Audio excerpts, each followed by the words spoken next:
Agar semangat menghafal atau belajar tetap terjaga. Ya, jaga. Supaya terjaga, ya jaga. Baik, setidaknya ada 3 hal ya. 1, meluruskan niat. Insya Allah dengan lurusnya niat ini, Allah akan memberikan pendampingan kepada kita.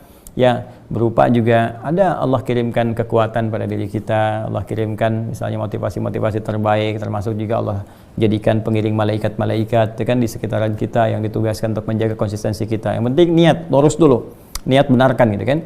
Nah, ini yang diwanti-wanti oleh Nabi sallallahu alaihi wasallam termasuk dalam di antara pokok yang kita lakukan. Nabi sallallahu alaihi wasallam menyampaikan dalam hadis riwayat Al-Bukhari, nomor hadis yang pertama ya, Nabi Hafs bin Umar bin Khattab radhiyallahu taala anhu qala Rasulullah sallallahu alaihi wasallam innamal a'malu binniyat wa innamal likulli imrin ma nawa. Sungguh semua pekerjaan aktivitas kita itu akan bergantung kepada niatnya. Dan dari niat ini nanti melahirkan motivasi kepada kita, dorongannya gitu kan.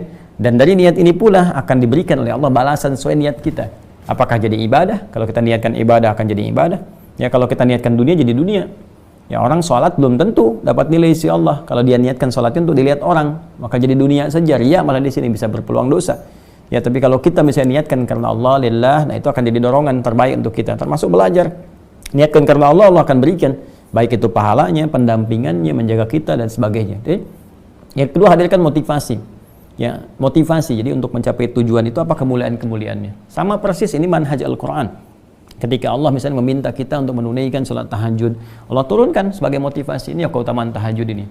Misalnya ada 4 di Quran surah ke-17 ayat 79 sampai 81 kan. Tahajud itu bisa menjadikan bimbingan Allah hadir dalam hidup kita, mengawali pekerjaan. Tahajud memberikan bimbingan supaya keluar dari kesulitan. Tahajud mendatangkan pertolongan Allah Subhanahu wa taala gitu kan, dan turunan-turunan lainnya.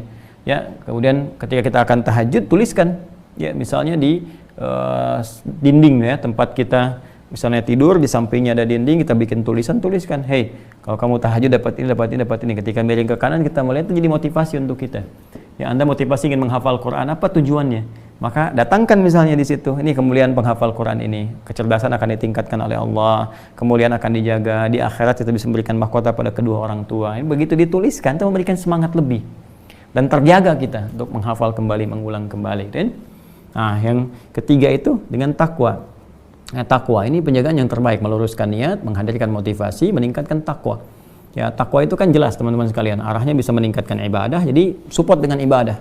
Ya, ibadah itu bisa ada yang ritual nanti, ya, bisa meningkatkan sholatnya, sunnahnya, ya kan, bacaan Qurannya, puasanya, infaknya, dengan konteks itu, dan meninggalkan maksiat. Ini biasanya kalau maksiat ditinggalkan, motivasinya kuat untuk menunaikan kebaikan-kebaikan, termasuk kepada ilmu. Makanya di Quran itu antara takwa dengan ilmu itu disandingkan. Ya, seperti di akhir ayat 282 di surah Al-Baqarah. Jadi di penghujungnya paling kiri, paling bawah itu Allah menyampaikan wattaqullah wa yu'allimukumullah. Tingkatkan takwamu kepada Allah, maka Allah akan berkenan ya menambahkan pengetahuan, menjaga pengetahuan engkau gitu. Makanya ketika kita meningkatkan takwa, terjaga kita. Ya, pengetahuan itu lurus gitu, bersih sekali, pandangan objektif, solutif, ya, bukan kita menyampaikan sesuatu itu hanya untuk disampaikan saja, untuk rame, untuk ini, apalagi untuk menyoal orang lain.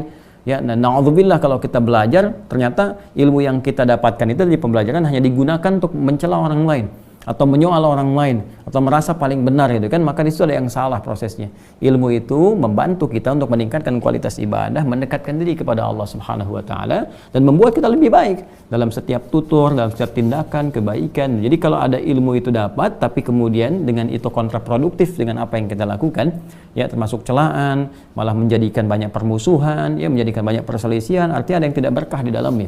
Ya, ada yang tidak berkah. Jadi ini bagian pertama, semangat belajar, menghafal tetap terjaga, dari luruskan niat, tingkatkan motivasi, tingkatkan takwa kepada Allah Subhanahu wa taala. Nanti akan datang kesungguhan-kesungguhan. Ya, Allah taala alam bis-shawab, mungkin yang lain punya pandangan berbeda, tapi yang pokok selalu akan kembali kepada apa yang tadi disampaikan.